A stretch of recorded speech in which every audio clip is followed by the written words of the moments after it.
de hablar sobre la comprensión lectora, pero para entenderlo de mejor manera lo vamos a dividir en partes. La primera es la lectura comprensiva. ¿Pero qué es la lectura comprensiva? Ok, la lectura comprensiva es donde el lector interpreta con mayor facilidad el contenido del texto. Además, se brinda a sí mismo un mayor conocimiento y pensamiento propio, lo que nos ayuda a dejar de ser el lector pasivo y pasamos a ser el lector activo, que decodificando de mejor manera el texto, así interrogándolo, analizándolo y haciéndole una crítica de él.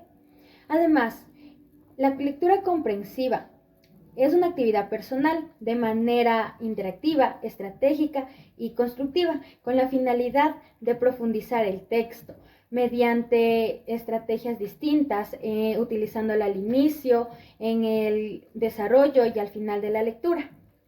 ¿Para qué leemos? Existen varias razones para respondernos de esta duda, pero una de las más importantes es para saber desenvolvernos en el mundo en el que nos encontramos. Además, que la lectura nos brinda una vista panorámica de lo que nosotros hacemos y de lo que somos. Así podemos resolver con más facilidad y agilidad los conflictos que se nos presenten. Además, esta lectura nos ayuda a solventar dudas que tengamos en cualquier tipo de conflicto químico, científico, biológico, de lo que sea, la lectura nos ayuda. Sin contar que la lectura nos motiva a la comunicación y la sociabilización en el contexto en el que nos estemos desarrollando. La comprensión lectora. Vamos a decir que es un proceso cognitivo psicolingüístico que cada ser humano lo realiza y gracias a este proceso el ser humano puede designar significados a las palabras. Proceso de comprensión lectora. Este proceso se divide en tres partes. La primera, el proceso de decodificación. La segunda, el proceso cognitivo. Y el tercero, el de construcción de significados. En el primer paso tenemos el proceso de decodificación, que es donde nosotros utilizamos las claves que nos proporciona el autor para darle significado a lo que leemos. En el segundo proceso tenemos el proceso cognitivo, es en el cual nosotros, con los conocimientos previos que ya tenemos, lo utilizamos para darle significado a lo que leemos. En el tercer proceso, el de construcción de significados, es aquel que le damos relación sobre nuestros conocimientos con lo que leemos. Proceso de la lectura. Para leer con eficiencia es importante seguir estrategias durante el proceso, que va desde conocer las etapas de la lectura hasta realizar hipótesis de lo leído. Este proceso consta de tres partes: la prelectura, la lectura y la postlectura. Cada una de estas etapas es muy importante durante este proceso. La prelectura. En este proceso activamos nuestros conocimientos previos, así como también realizamos hipótesis y también realizamos preguntas sobre el contenido de lo que vamos a leer. También realizamos un análisis a partir de los elementos que acompañan el texto, o también llamados paratextos, como por ejemplo la tapa, la contratapa, el prólogo, la dedicatoria, tipografía, entre otros elementos que acompañan el texto. Esta etapa es importante porque nos ayuda a tener una idea de lo que vamos a hacer o lo que vamos a leer. Nos planteamos preguntas como: ¿para qué voy a leer? ¿Qué debo hacer para comprender mejor lo que leo? ¿Qué necesito para realizar una lectura eficaz? ¿Dónde y a qué hora me conviene más leer? ¿Qué debo hacer cuando no comprendo lo que dice un texto? Esta etapa es una especie de lectura de exploración que nos permite adquirir la idea principal del texto y de su estructura. De esta manera podemos decidir si vale la pena leer el texto completo o no. La lectura. La lectura es un proceso mental mediante el cual se traducen los símbolos en ideas y asimilación de códigos.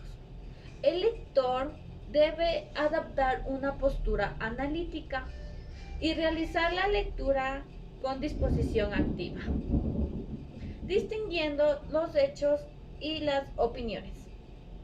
Para poder mejorar el proceso de lectura, tenemos que tener en cuenta los siguientes pasos. Primero, debemos formar imágenes mentales que llegan a ser las predicciones.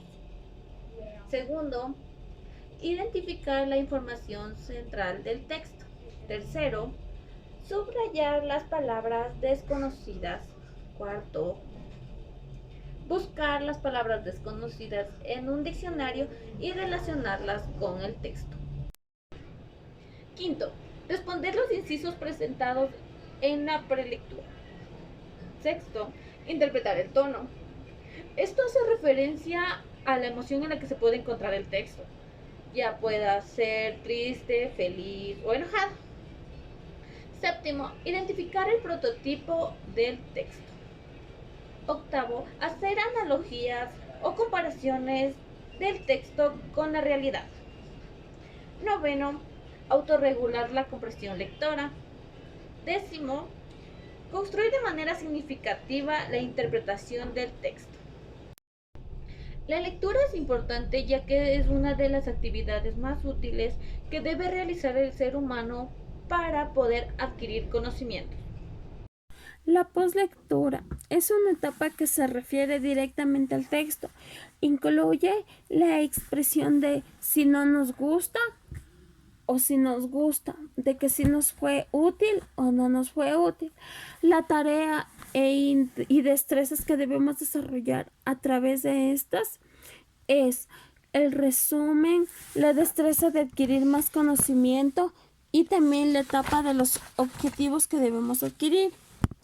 Resumir la lectura para nosotros poder plantear preguntas, también evaluarnos y realizar organigramas. Esto nos expresa que también nosotros podemos desarrollar un argumento crítico sobre esta poslectura, lo que significa que entre nosotros va a servir lo que es el argumento crítico, que intervendrá también nuestra parte emocional, en la cual nosotros podremos desarrollar también nuestra parte crítica, en la que podemos expresar para qué nos fue útil o también para qué nos sirvió este contenido del texto.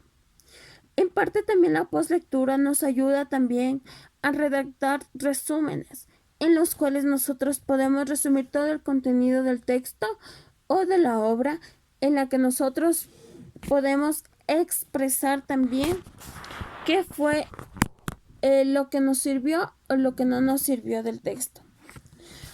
A esto también podemos argumentar que es la parte en la que nosotros podemos desarrollar o también nosotros acotar los significados de diferentes contenidos